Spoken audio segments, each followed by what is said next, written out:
Cet épisode a été fait par le comptoir du GBU et nos 2 centimes. Qu'est-ce que c'est nos 2 centimes ? Ça vient de l'expression out of sense. Ça veut dire qu'en gros, ce qu'on dit n'a pas plus de valeur qu'une pièce de 2 centimes, mais on le dit quand même. Ça a été créé en 2020 par Sophie, et puis petit à petit, ça s'est élargi avec moi, donc Raphaël, et puis ensuite Louise. Dans ce podcast, on parle de nos vies relationnelles sous le regard de Dieu. Quand on parle des relations, on pense aux relations familiales, amicales et amoureuses, affectives en général. Donc le comptoir, c'est un podcast par les GBU. Donc les GBU, c'est les groupes bibliques universitaires. Ce podcast existe depuis 2021 et il a pour but de faire dialoguer la foi avec de la culture, des questions philosophiques, voilà, donc sur des thématiques plus ou moins larges. Et voilà, donc vous pouvez retrouver l'ensemble des épisodes sur toutes les plateformes.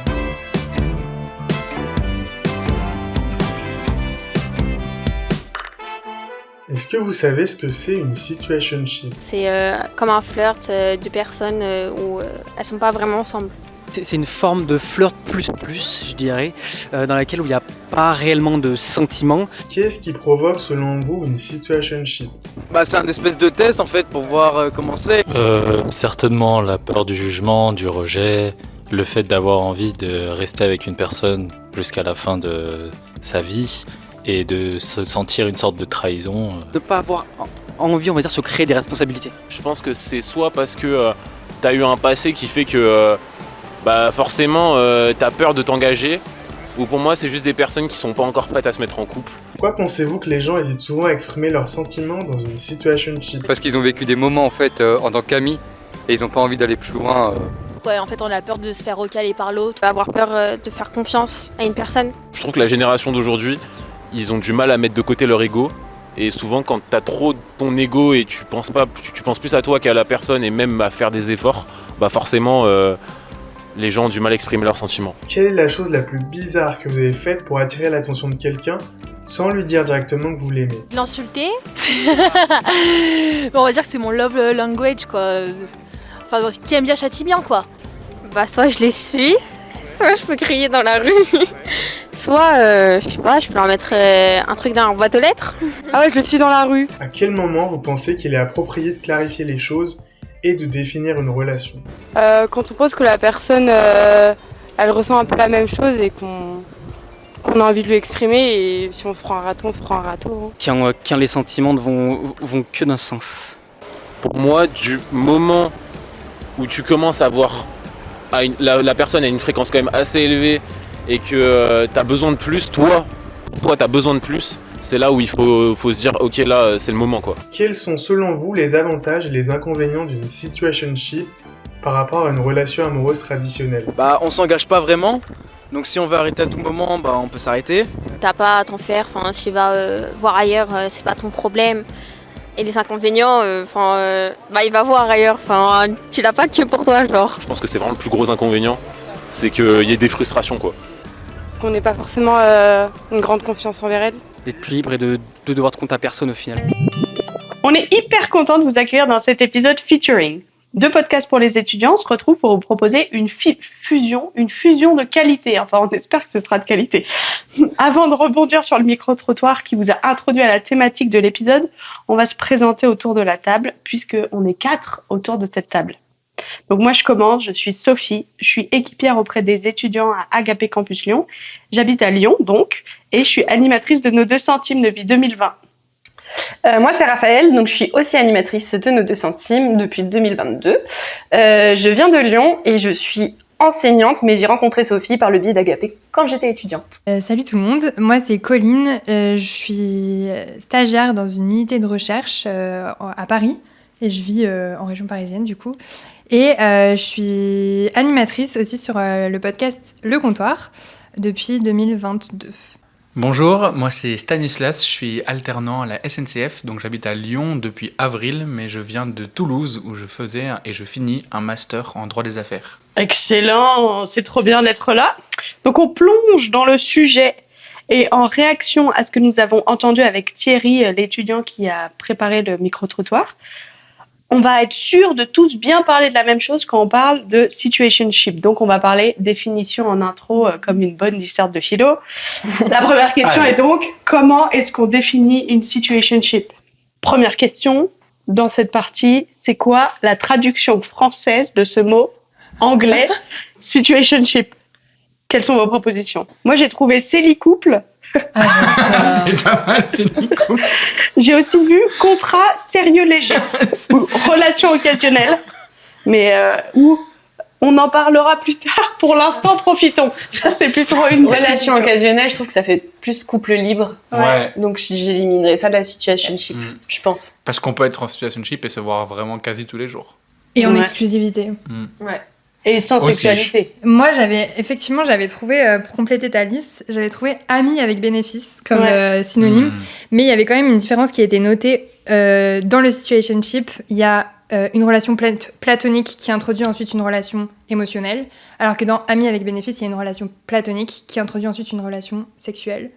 Mais j'aimais beaucoup ce terme ami avec bénéfice. Alors. Oui, mais du coup, c'est quoi la différence avec les sex friends? En situationship, il y a c'est pas ami avec bénéfice. C'est la même chose, mais en français, quoi. C'est ça. Ah oui, pour moi, en fait, ce serait plutôt la traduction de sex friend. Ouais, c'est ça, c'est pour ça que du coup. Mais dans une situationship, il n'y a pas obligé d'avoir une vie sexuelle dans la relation. Je suis là pour dire tout ce qu'on écarte. Mais du coup, ami avec bénéfice, c'est pas tout à fait ça. Non. Ouais. Parce que dans le situationship, il y a une dimension émotionnelle. Je pense qu'il y a une dimension émotionnelle que dans ami avec bénéfice, normalement, enfin, l'intérêt, c'est de... Oui, mais tu dis, il n'y a pas d'émotionnel, c'est juste physique, alors que dans situationship, ça brouille encore plus, parce que ça peut être sexuel, mais ça peut juste être émotionnel. Mais c'est ce que disent d'ailleurs les gens, même en majorité, dans le micro-trottoir. Et les gens disent beaucoup aussi le flirt. Ouais, tu l'as, je sais pas si tu l'as dit aussi, mais moi je l'ai trouvé dans beaucoup d'articles, la traduction de situationship comme en flirt en fait. Qui est un autre mot anglais. Et ah oui, c'est vrai. On traduit C'est en traduit pas. anglais. Mais par contre, ce que... Je suis en drague avec ma Par contre, ce que j'avais vu et qui était assez intéressant, c'est qu'il y avait un peu les deux possibilités. Soit le situationship remplace la relation de couple, soit le situationship arrive avant la relation de couple. Et je trouvais que en fait cette dimension-là, elle est quand même, enfin, elle diffère énormément selon l'une ou, enfin, elle est très différente si c'est l'une ou si c'est l'autre. Ouais, quoi. c'est clair. Peut-être qu'on le développera plus tard. Moi, j'en ai vu qui se définissaient en situationship parce qu'ils se disaient que c'est un peu la période d'essai avant le couple. Ils ont dit ça, ouais. Et c'était rigolo parce qu'on peut aussi avoir une conception que le couple peut être une période d'essai avant le mariage, donc ce serait un peu la période d'essai de la période d'essai finalement. Ce serait marrant. Ouais, mais du coup, c'est une période d'essai sans responsabilité, c'est-à-dire que derrière, t'engages rien. Aucune conséquence, alors que dans le couple, t'en as. Après, moi, la question qui se pose sur les responsabilités des situationships, quand tu fais la période d'essai, c'est du coup, émotionnellement, comment tu es. Et puis, je trouve que ce qui est hyper compliqué aussi, c'est que dans la relation, dans le situationship, du coup, de ce que j'ai cru comprendre, c'est qu'il n'y a pas de verbalisation de la situation. Et du coup, l'engagement, il n'arrive pas toujours que avec la verbalisation des choses. Des fois, il y a un engagement même avant ça. Et je trouve que, j'ai du mal à comprendre que ne pas clarifier la chose enlève l'engagement. Mais oui, tu sais, c'est comme en amitié où on a des engagements envers nos amis, mais on se les verbalise pas forcément, mais pourtant on sait qu'on va être là pour la personne si elle a des difficultés ou pas. Et en fait, là, c'est quelque part pareil. Du coup, je te rejoins sur le questionnement de... Est-ce qu'il y a quand même pas un engagement? Oui, mais moi, je pensais que les situationships, c'était différent de l'ambiguïté avant le couple, parce qu'une situationship, on en a parlé, on a dit, on n'est pas un couple. Mais on continue, on a oralisé le fait qu'il y a pas. Oui, on agit comme un couple, mais on a discuté du fait. Non, mais c'est pas ambigu. On est au clair sur le fait que c'est pas un couple. On est juste amis proches et puis voilà, et que c'est ça qui rend les choses confuses. Ça rend les choses confuses parce que on se comporte comme un couple, mais en fait, on a dit qu'on n'était pas un couple. Et c'est différent pour moi de l'ambiguïté parce que du coup, tu développes une intimité qui appartient au couple et à l'engagement du couple, comme tu disais, Colline.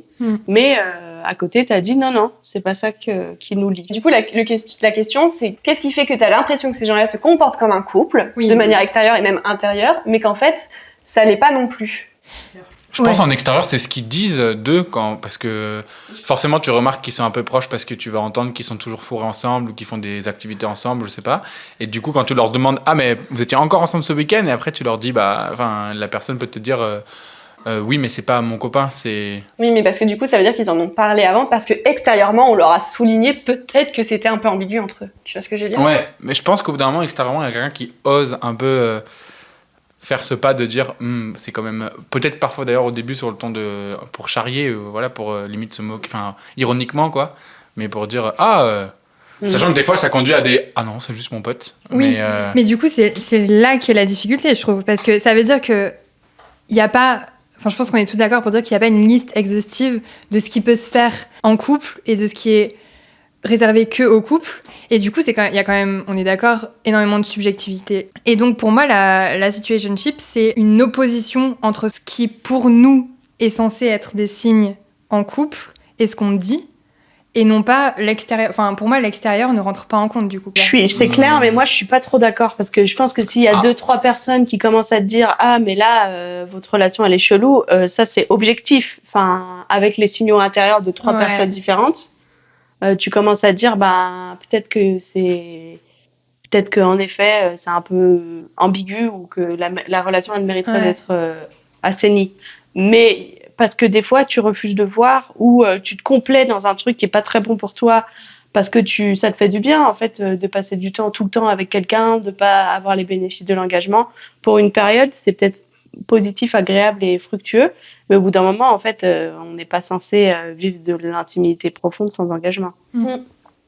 Là, du coup, on touche un peu sur la limite entre le couple et l'amitié, tu vois. La différence entre la friendzone et la situationship, parce que t'as des gens qui restent dans des situationships, donc dans la zone de l'ambiguïté, qui ont eu la conversation, qui disent non, on est juste amis, mais qui attendent autre chose quand même.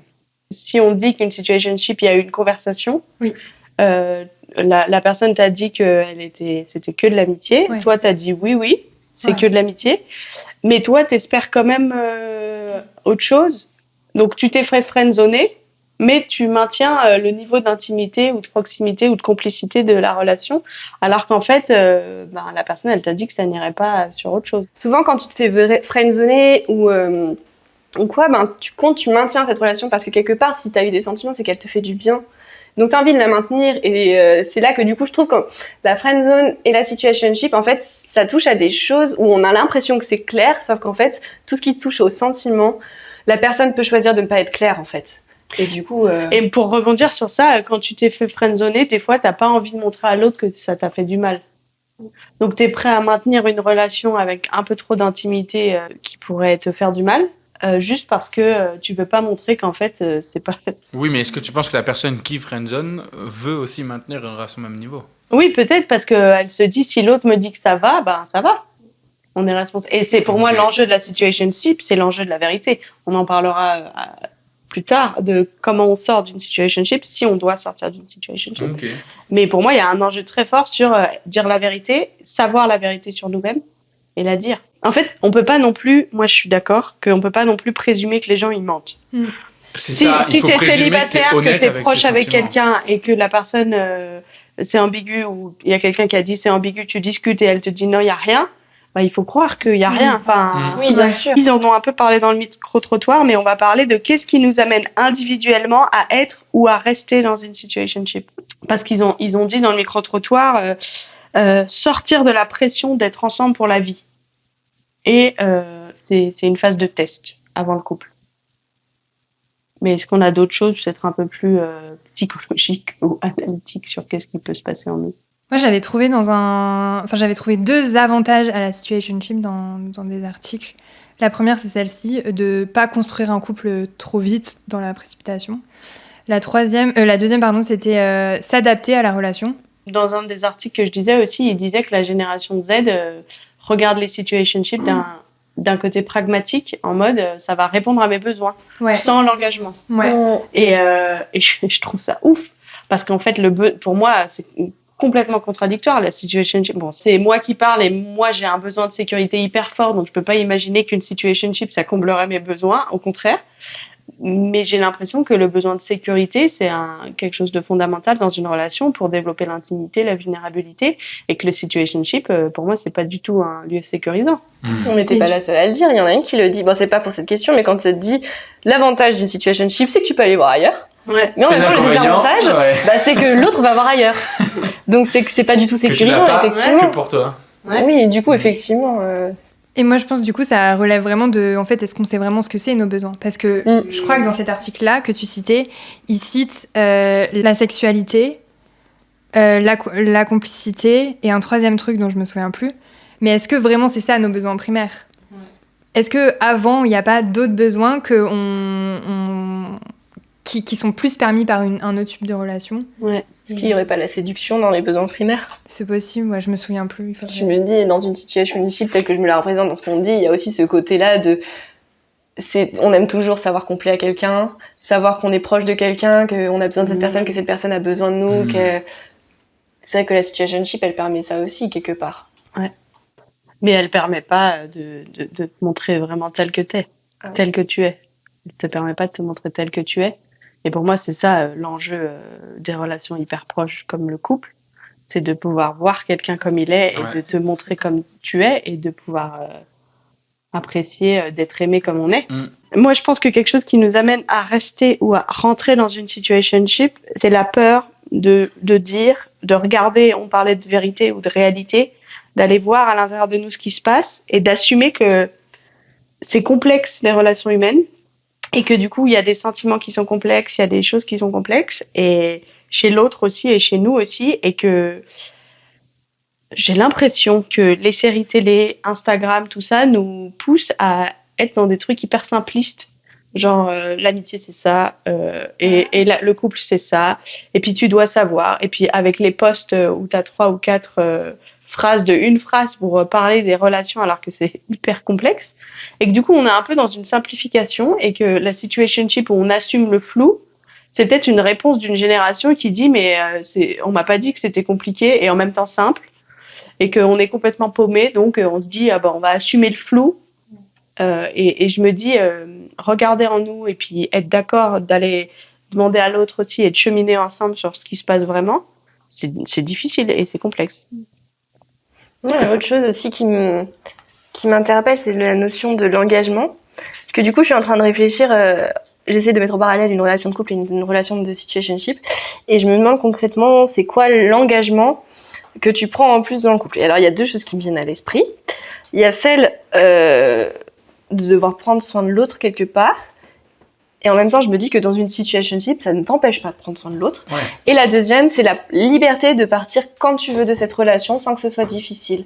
Et moi, c'est une vraie question que je pose. Est-ce que vraiment une situationship, quand on est dedans, c'est si simple de pouvoir partir du jour au lendemain ? Moi, ce que je me dis, c'est que... Alors, un peu dans le même sens que ce que tu dis, c'est que comme il n'y a pas d'engagement public, aux yeux de tes potes, aux yeux de ta famille, t'es pas engagé, et ben si l'autre part, c'est un peu moins la honte. Je sais pas si vous voyez ce que je veux dire. Ouais, et du coup, on se place plus, nous, dans est-ce que je peux partir ou pas, mais dans l'autre, ça va faire mal s'il part.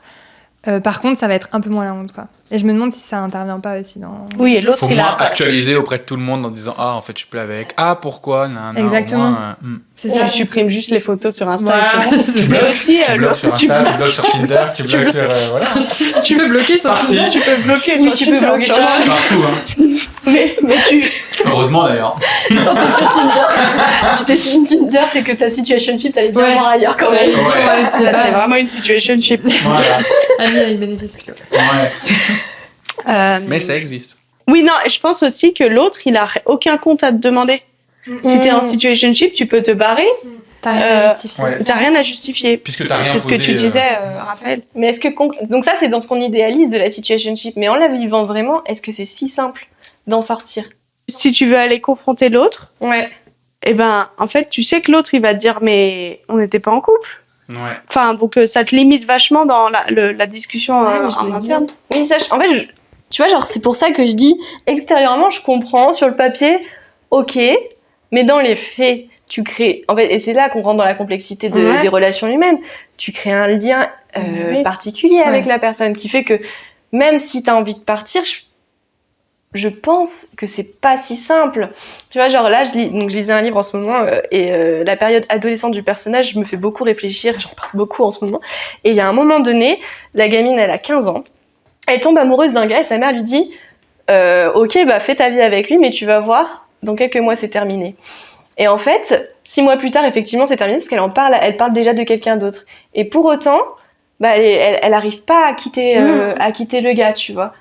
Je sais pas si c'est un bon exemple, mais ce que je veux dire par là, c'est que même si la fille, elle te dit non, mais c'est pas si compliqué, tu vas voir, et ben elle a quand même des difficultés à quitter l'autre. Ouais, mais moi je suis persuadée que d'un point de vue émotionnel, c'est, je sais pas si on peut dire la même chose que une rupture vraiment d'un couple, mais je pense que c'est vraiment similaire.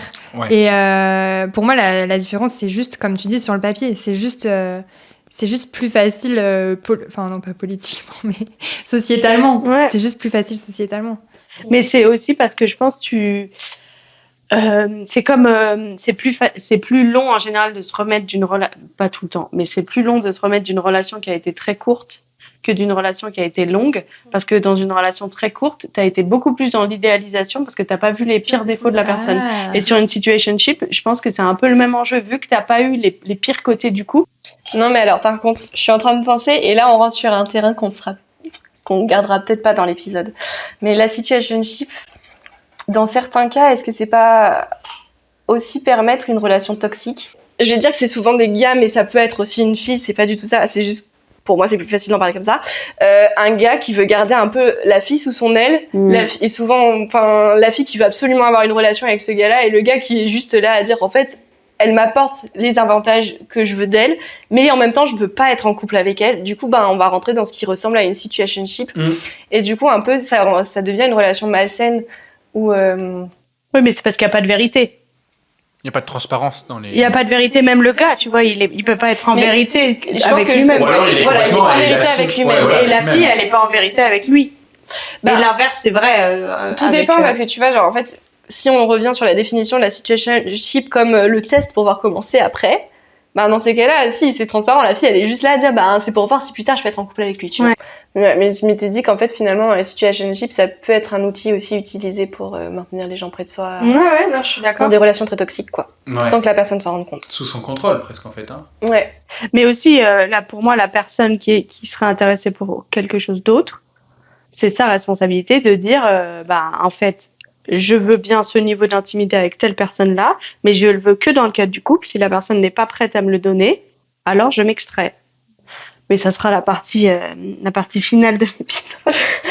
On prend d'avance. Alerte spoiler. Colline, est-ce que tu veux nous faire un petit retour d'éléments conjoncturels, de pourquoi est-ce qu'on en parle de plus en plus? Ouais, carrément. Mais d'abord, une petite question. Est-ce que vous savez juste depuis combien de temps ce mot il est utilisé dans notre vocabulaire français? Français? Regarde pas les réponses. Français? Il y a des réponses? Ouais, en français, en français, depuis quand on l'utilise en fait? 2021. 2021? Je sais pas. Récemment en tout cas, il y a moi j'aurais dit 4-5 ans. Ouais, j'aurais même dit 2020. Ouais, 2021-2022. Ouais. Et en réalité, le terme il a émergé au cours des années 2010, donc c'est beaucoup plus vieux que ce qu'on pense. Et il a un peu émergé en même temps que les applications de rencontres, mais par contre, il s'est rendu vraiment populaire, et là vous avez raison, plutôt depuis les années 2020. Beaucoup d'articles définissent la situationship comme une nouvelle relation amoureuse, une relation, comme on l'a dit, sans prise de tête. Il y en a qui disent le flou total, il y en a qui disent une zone grise amoureuse, un entre-deux relationnel, une absence de définition ou alors une redéfinition de la relation. Et même si le terme il est plutôt récent, cette situation, selon ChatGPT, elle existe déjà depuis longtemps. Oh la source. C'est bon de citer la source. Et j'ai trouvé des équivalents d'appellations. Enfin, j'ai trouvé du coup ChatGPT a trouvé des appellations équivalentes qui la désignent. On en a déjà aussi un peu parlé. Relation sans engagement, relation occasionnelle. On en a un peu éjecté, c'est vrai, depuis. Flirt, ami avec bénéfice, je le redis parce que j'aime beaucoup ce terme. Relation informelle, voir quelqu'un ou ambiguïté relationnelle. Voir quelqu'un. Par contre, ce que j'ai trouvé, c'est que l'arrivée du mot et sa popularité grandissante, elle a poussé les gens à se questionner sur s'ils sont dans cette situation, à en discuter et à le verbaliser. Et en plus de ça, cette situation, elle augmente quand même beaucoup ces dernières années, et elle explose même, selon certains articles, chez les moins de 30 ans. Et il y a plusieurs raisons qui sont citées. D'abord, il y a une adaptation des couples, des relations à la société qui est de plus en plus inconstante, que ce soit le climat qui est inconstant, le travail qui est inconstant, le genre qui est inconstant, et du coup, on adapte fait nos relations à ça. Il y a des relations plus libres qui sont recherchées avec moins de cadres, qui peut être synonyme de barrière ou de frein pour beaucoup. Pour beaucoup aussi, ça peut être un acte féministe avec une tentative de se définir autrement que par le couple et de rechercher une liberté amoureuse ou sexuelle pour les hommes ou pour les femmes. Et comme je l'ai dit tout à l'heure, il y a la popularité des applications de rencontres aussi qui a grandi ces dernières années et qui fait que les rencontres sont plus fréquentes et moins engagées parfois, enfin souvent. Et ça a même augmenté pendant la Covid-19. Un focus sur l'indépendance et sur la carrière qui fait passer les relations plutôt au second plan. Et j'ai dit, ces relations, elles explosent chez les moins de 30 ans, mais ça veut un peu tout et rien dire. Et donc, Sophie a trouvé des stats qui nous permettent de chiffrer un peu ça, même si c'est pas exactement... Enfin, ouais, bon, bref. Oui, les études, elles sont un peu éclatées, mais... Elles sont, ouais, et puis c'est pas exactement combien... En fait, la difficulté avec la situationship, c'est que comme c'est une relation informelle, c'est hyper difficile de le quantifier. Mais il y a quand même une étude américaine qui a questionné beaucoup de gens, et parmi ces gens, 30,34% pensent que la nouvelle génération préfère la situationship aux relations engagées, donc 30,34%, et 40% estiment qu'il faut que la relation ait un statut relationnel officiel. L'étude a été réalisée chez les 15 à 99 ans. Et pour peut-être encore plus comprendre ce que c'est la situationship, j'ai trouvé 2 exemples. Enfin, encore une fois, ChatGPT a trouvé 2 exemples de situationship dans la culture pop. Par exemple, Ross Geller et Rachel Green dans la série Friends, qui enchaînent les relations intermittentes et très ambiguës entre eux, où ils sont pas complètement en couple, pas complètement séparés, mais il y a toujours un point entre deux. C'est Ross qui dit ça. Pour moi, ça veut dire qu'ils étaient un couple, une situationship. C'est Ross et Rachel. Et un autre exemple que j'ai pas vu ce film de 2008, Two Lovers, où Léonard, qui est joué par Joaquin Phoenix, hésite entre 2 femmes. Je crois comprendre que c'est dans tout le film qu'il hésite entre les 2 femmes. Et donc, il entretient une relation floue avec les 2 sans jamais s'engager. Voilà. Donc 2008 déjà. Bah oui, en fait, le flou relationnel, il existe depuis longtemps. Il existe depuis qu'il y a des gens qui sont en relation. Tout à fait. C'est juste que maintenant, c'est assumé. C'est presque recherché. Et presque recherché, ouais. Et alors, moi, ce qui m'interpelle énormément, c'est ce côté-là de pas vouloir... je sais plus comment tu l'as dit, c'est la manière dont ce que tu as formulé qui m'avait interpellée, de dire, en fait, on peut pas construire un couple trop rapidement. Parce que ça fait mal, parce que sociétalement, après il faudra assumer si ça marche pas, parce que... Mais en fait, la question que je me pose avec ça, c'est à quel moment on prend soin de notre dedans émotionnel. Je suis d'accord. Et moi, je trouve que ça rejoint un peu la question de... Enfin, du coup, ça veut dire reconnaître que notre dedans émotionnel, c'est une priorité et un besoin.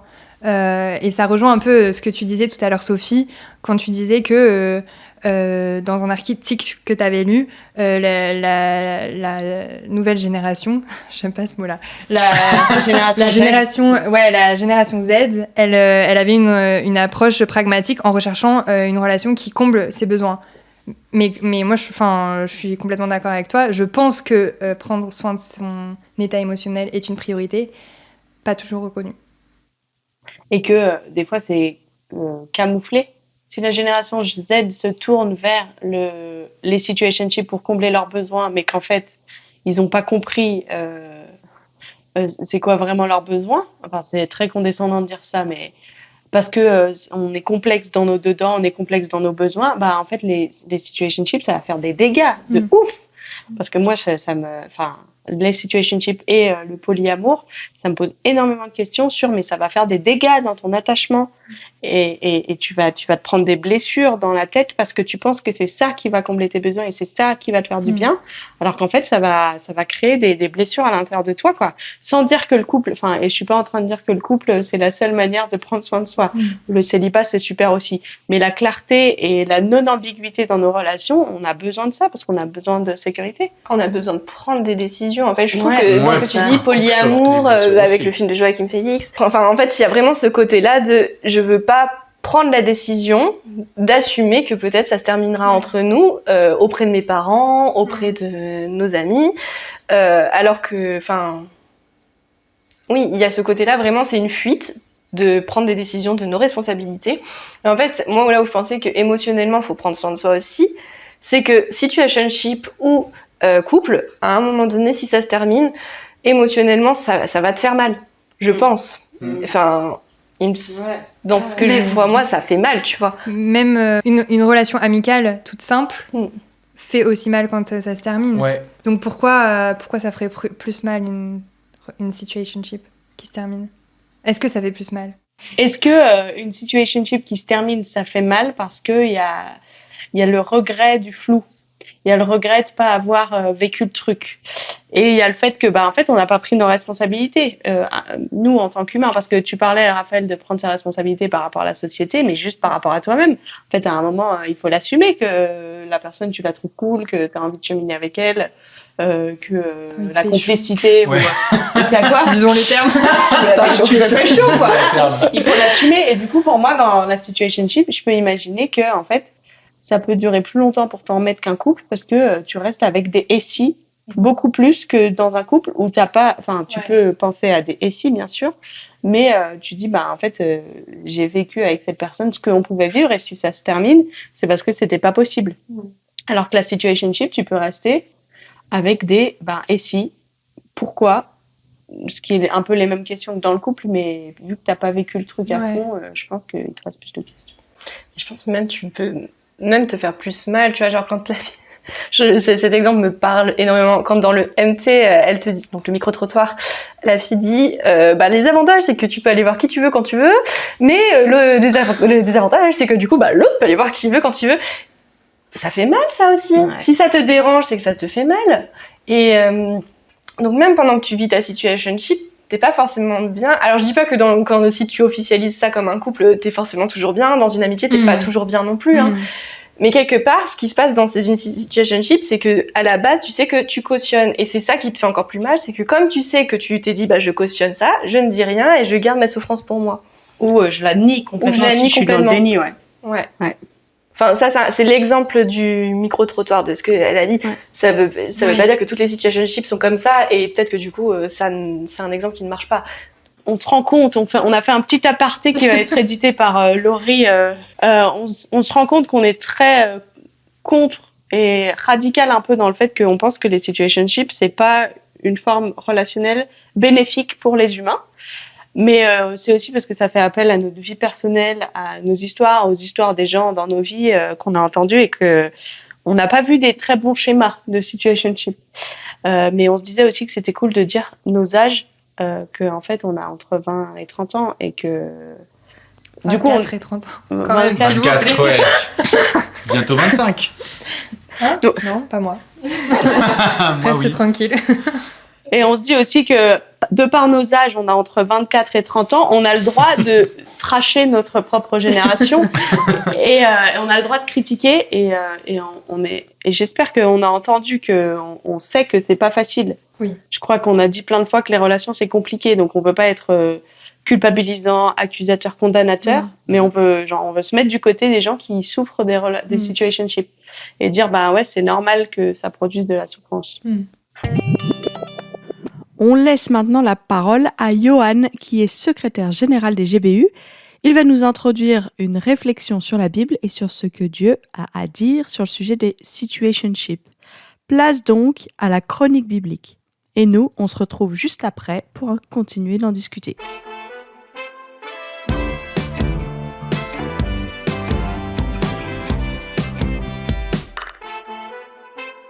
Vouloir le beurre et l'argent du beurre. Vous connaissez tous cette expression quelque peu désuète. Ça veut dire vouloir tirer tous les avantages d'une situation en évitant toute frustration. Vouloir le beurre et l'argent du beurre, c'est bien le but inavoué du situationship. Cette manière d'être en couple sans dire qu'on l'est vraiment, en restant volontairement dans une zone grise. Le situationship est au couple ce que le forfait sans engagement est au mobile. On profite de tous les services, mais le mois d'après, tout peut s'arrêter facilement. C'est une ambiguïté relationnelle librement consentie. On est plus qu'amis, on est plus que sex friends, mais on ne définit pas vraiment ce qu'on est. On se contente de profiter sans se soucier du lendemain. L'évolution des états du couple au travers de l'histoire est édifiante.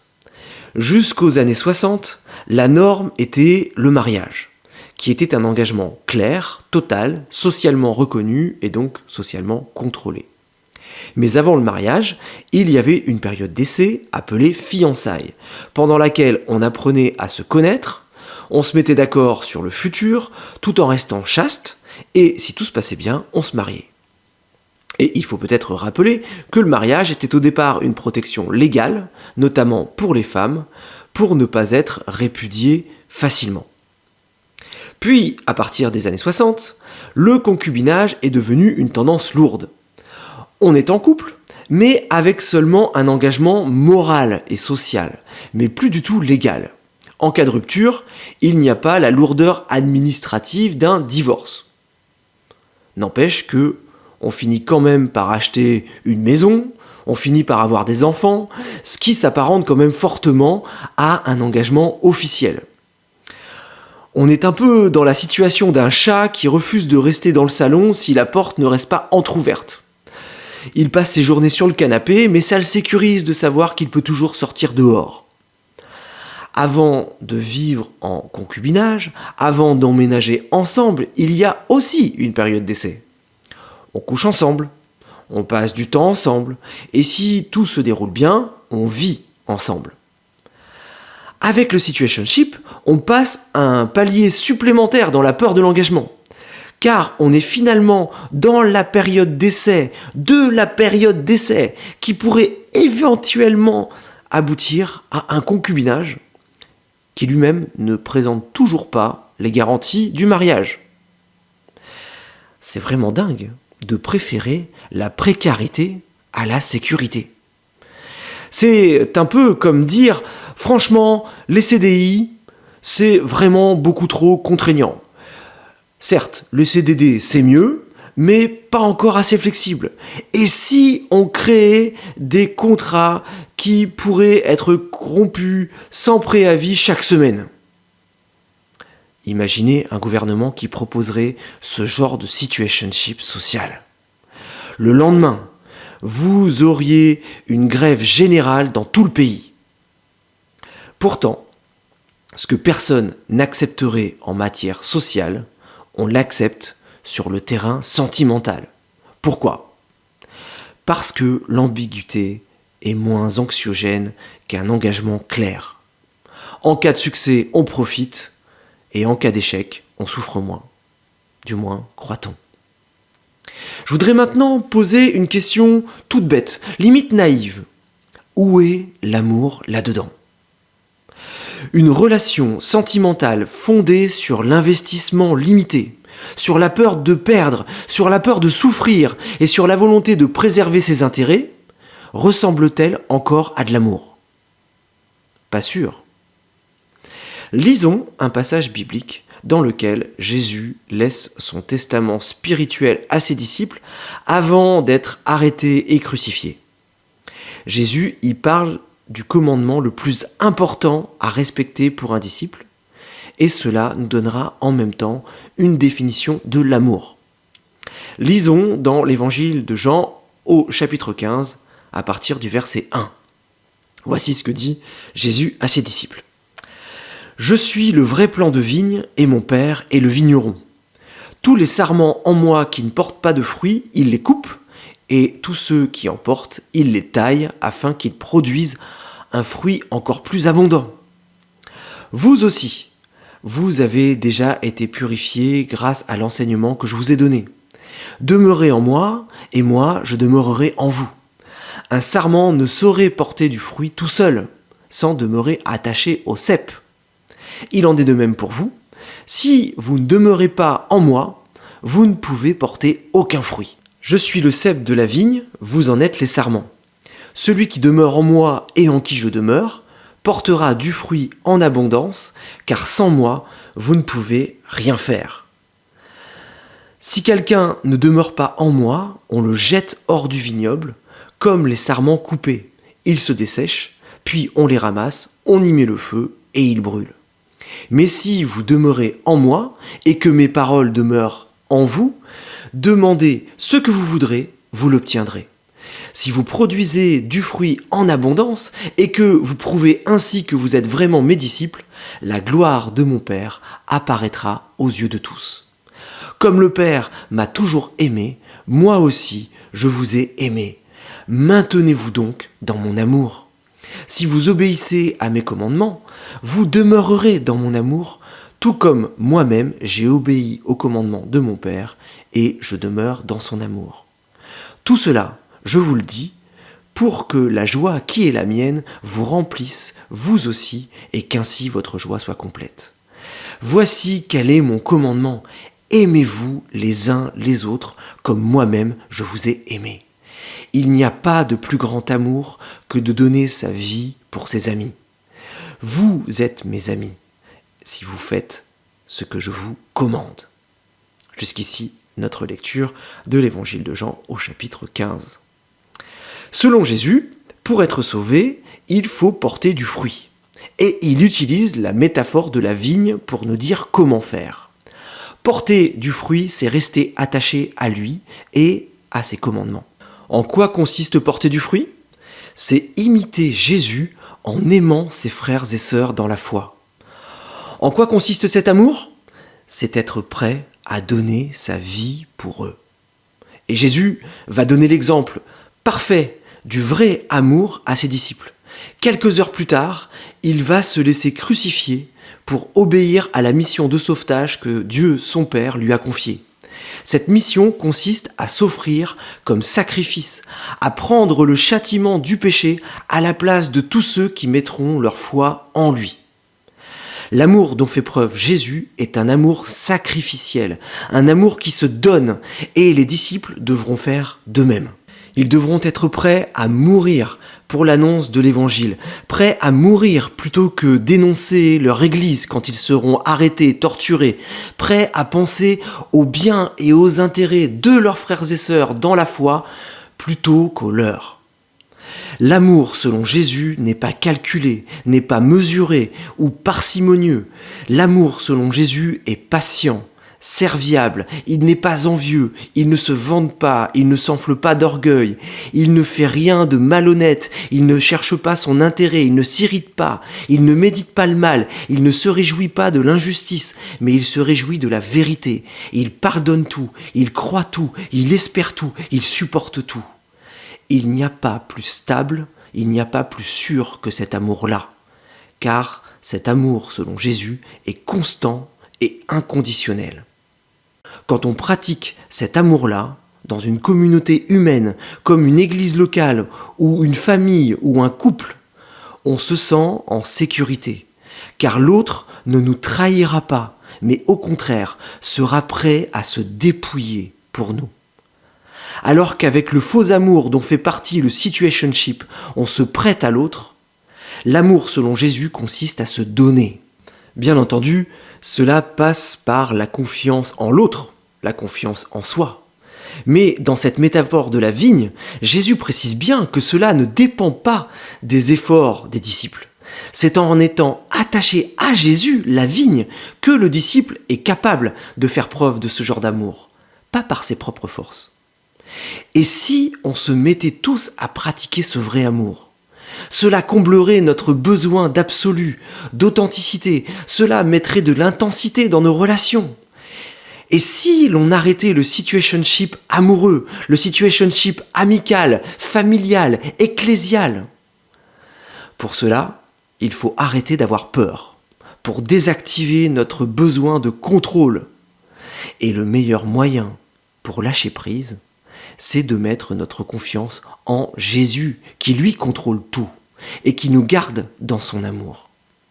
Alors, laissons son Saint-Esprit nous guider pour transformer, réparer nos relations et les mener vers quelque chose de super beau, vers quelque chose de super excitant. Plus vous misez, plus vous gagnez. Misez tout sur Jésus et vous gagnerez tout avec lui.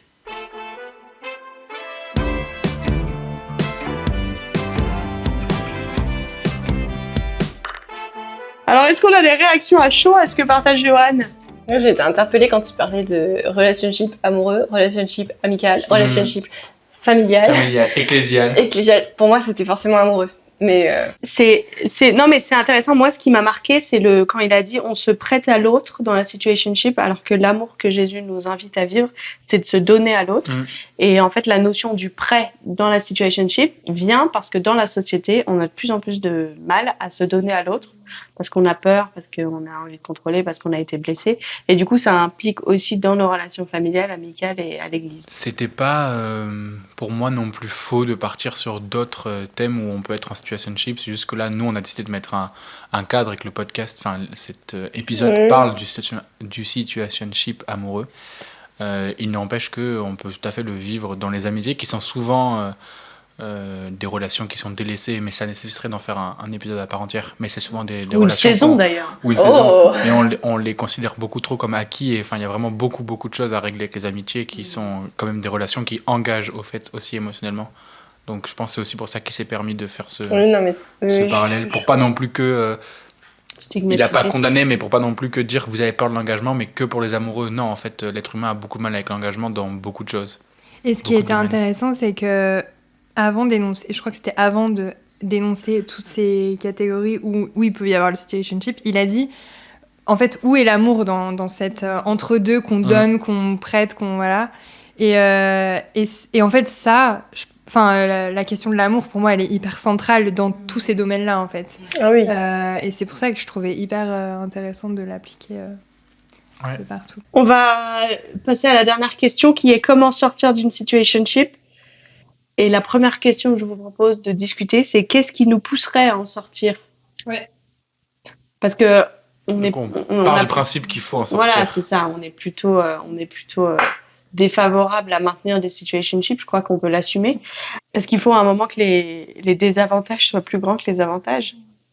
Moi, ce que je trouvais intéressant dans la chronique, c'était de dire, effectivement, comme tu disais, on refuse l'instabilité, mais en fait, on l'accepte pour tout ce qui est sentiment et tout ça. Et en fait, moi, la question que j'ai envie de laisser, c'est vraiment de dire, pourquoi rester dans... du coup, la situationship te donne pas de stabilité émotionnelle. Pourquoi... à quel point tu comptes pour toi-même, entre guillemets. Prendre soin de toi est important à tes yeux pour rester dans cette situationship où tu acceptes, où tu sais que ce sera jamais stable pour toi émotionnellement, quoi. Tu dis que finalement, être dans une relation où c'est sécurisé ou sécurisant, c'est aussi prendre soin de soi en premier lieu. Parce que justement, on est dans quelque chose de stable et sans forcément chercher à avoir le contrôle, mais au moins dans une situation qui est beaucoup plus posée. C'est ça qui ressort de ce que tu dis. Ouais, dans ce que je pense, dans les situations, les personnes qui font volontairement les situationships ou qui veulent pas en sortir, souvent ce qui ressort, c'est ce côté-là de, en fait, justement, je veux être stable dans ma vie parce que on a eu des blessures qui font qu'on n'a pas envie de se relancer là-dedans. Mais du coup, on reste instable émotionnellement et en fait, je me dis, mais ce qui te pousse à la base à rentrer dans une situationship, c'est de prendre soin de toi. Et je pense aussi émotionnellement, quelque part, on est convaincu qu'on prend soin de soi émotionnellement, mais dans les faits, dans ce qu'on a dit, dans tout ce qu'on a dit, on montre que justement, en tout cas, on croit que justement, on est instable émotionnellement, donc on prend plus soin de soi finalement. Donc en fait, en ayant ça en tête, est-ce que vraiment ça vaut le coup de rester dans une situationship? Pourquoi sortir? Se poser 30 secondes, dire voilà, ma situationship elle est comme ça m'apporte ça. Est-ce que vraiment je suis autant en sécurité que ce que je le croyais? Est-ce que vraiment ça m'apporte les avantages que je croyais, les engagements, c'est-à-dire le non-engagement par exemple? Ou est-ce que en fait je me rends compte que pas du tout et dans ces cas-là, ça vaut pas le coup de rester, quoi. Moi, je trouve, j'ai beaucoup aimé que Johan y rappelle le texte d'un Corinthiens 13 par rapport à l'amour. Et cette exigence qu'il y a dans ce texte, dans la Bible, sur ce que c'est l'amour et que c'est l'amour parfait que Dieu nous donne, j'ai envie de croire, et je crois que dans ma vie, c'est vrai, quand je travaille en tant que chrétienne à réfléchir à la manière dont Dieu m'aime, je suis un peu plus exigeante sur les choses, les relations que j'ai dans ma vie. Donc j'ai pas plus de demandes forcément. Je demande pas forcément plus de choses des gens, mais je me dis je suis pleinement aimée par Dieu. Du coup, l'amour que je reçois, c'est en bonus. Et donc, en fait, j'ai pas vraiment envie d'avoir des amours tout pétés. Ouais. Parce que je suis pas avec des miettes d'amour. Parce que j'ai déjà un amour complet en Dieu. Donc, j'ai pas juste besoin des miettes. Et la situationship, des fois, dire, je veux en sortir, je veux arrêter. C'est peut-être parce que on a l'impression que c'est que ce qu'on mérite. On a l'impression qu'on n'a rien d'autre disponible. Et il y a que ça. Et je le dis avec tristesse, hein. parce que c'est douloureux en fait. Mais quand on travaille à réfléchir à comment Dieu nous aime, j'espère que ça nous aide à dire en fait t'as pas besoin de juste avoir les miettes.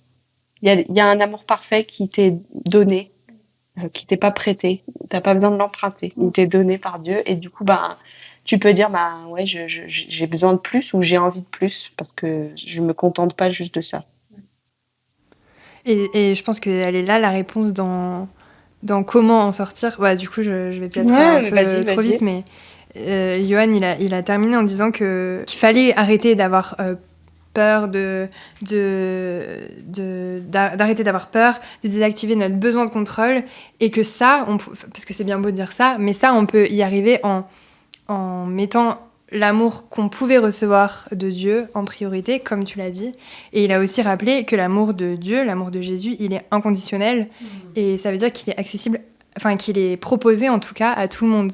Et c'est une promesse de fou. C'est un cadeau de fou. Ouais. Et je pense que ça nous engage aussi dans qu'est-ce qu'on est prêt à donner aux autres. De savoir qu'on est aimé totalement. Et l'exemple de l'amour que Dieu donne, ça fait qu'on ne peut pas donner un amour de miettes à des gens autour de nous, même si ça nie pas notre fragilité, notre incapacité, notre faiblesse pour aimer les gens. Et je veux dire, on pourrait parler des heures pendant comment on n'aime pas bien les gens dans nos vies. Mais par contre, ça nous engage de dire si on répond à cet amour que Dieu nous donne, on peut pas donner des miettes aux gens. On peut recevoir autre chose que des miettes, mais on est invité à donner autre chose que juste des miettes d'amour.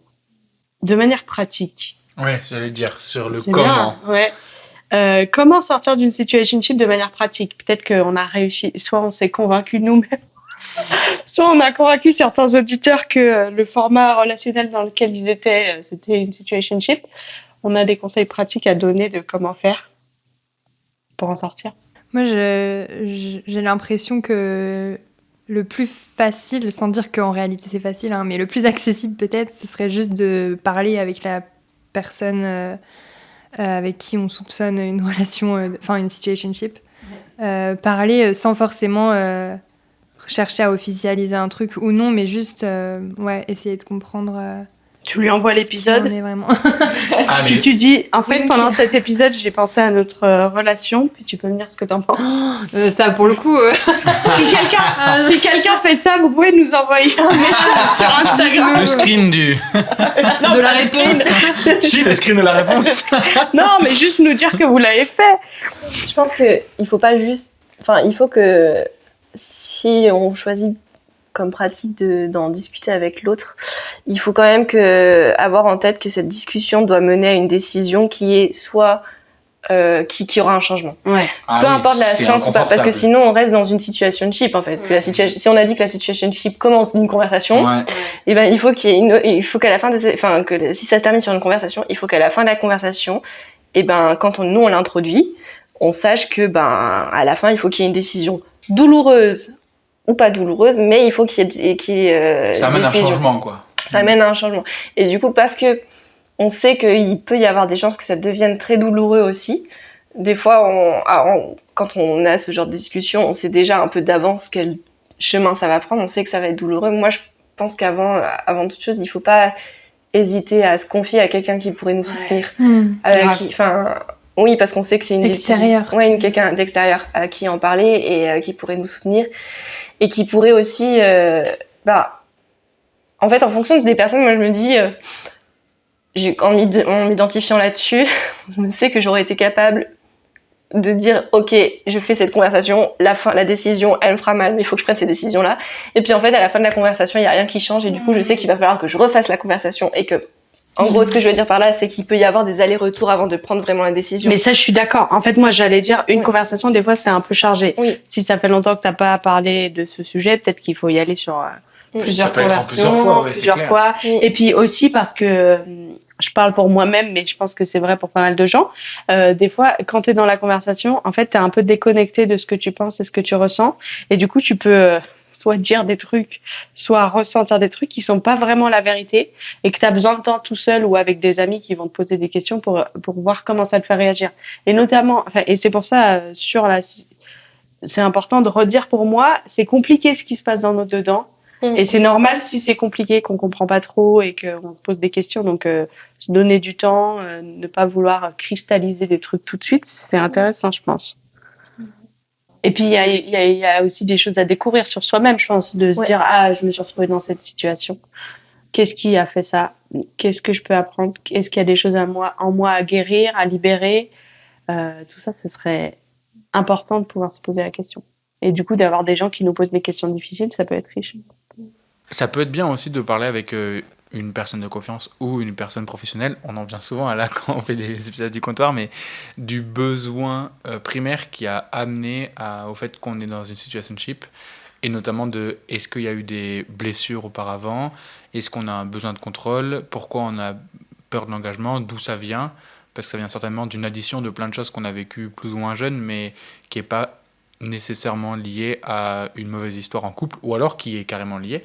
Mais dans ce cas-là, ça peut être aussi bien de décentrer ça avec un point de vue peut-être plus professionnel sur la chose, avec les bons questionnements qui vont aussi avec, pour se rendre compte de ok, en fait, je me mets dans des situationships parce que moi-même, j'ai pas confiance en moi, ou parce que j'ai une peur absolue de l'engagement, puisque ça signifie trop pour moi, etc. Ouais. Pour conclure, qu'est-ce que vous voulez laisser aux auditeurs sur le thème des situationships? Quels sont nos 2 centimes finalement? Voilà, si on était sur le podcast Nos 2 centimes, ce serait ça la formulation.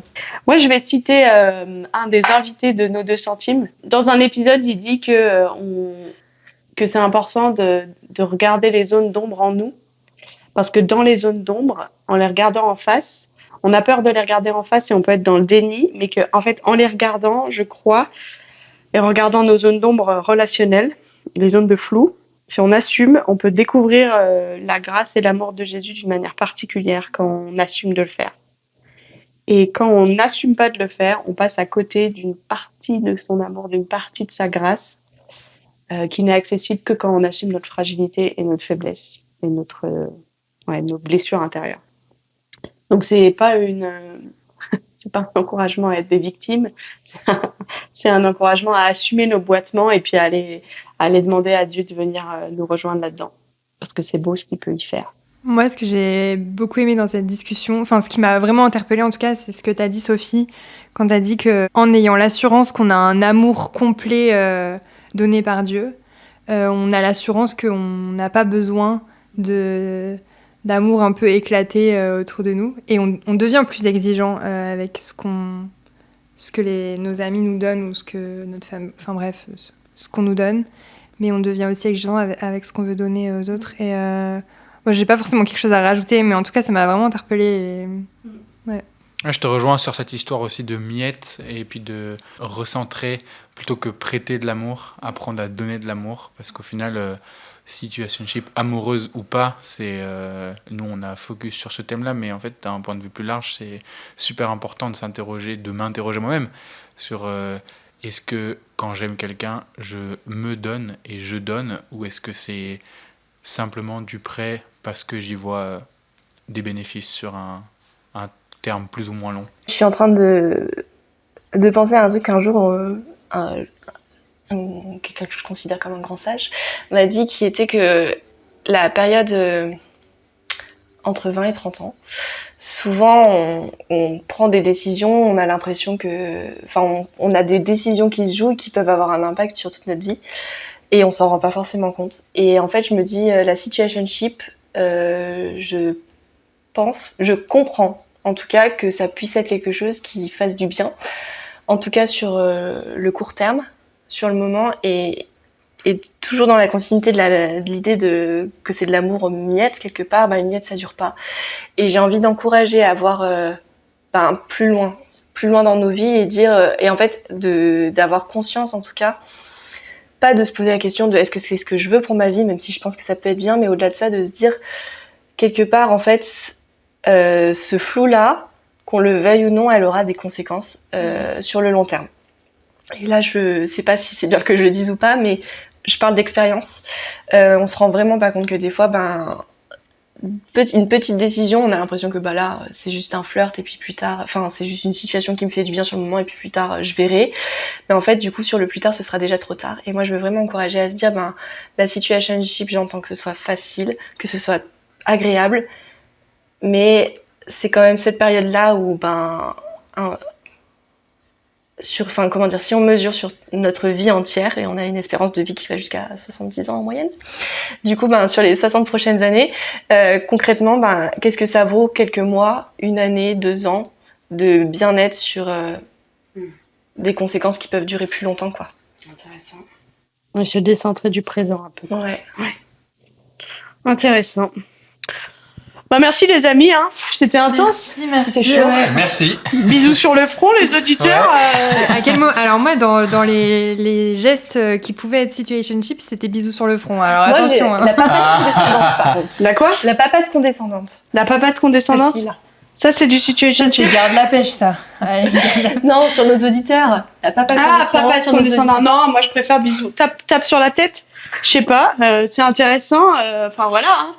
Je veux pas être condescendant avec vous. Oui, non, mais en fait, j'aime pas ce terme de pas de condescendance parce que je trouve que donc la papate condescendante, c'est vraiment se tapoter sur l'épaule en fait. Et je trouve que des fois, ça fait du bien que quelqu'un vienne nous taper sur l'épaule et se dire allez, courage à toi. Oui, mais c'est toute une question de tempo. De tempo.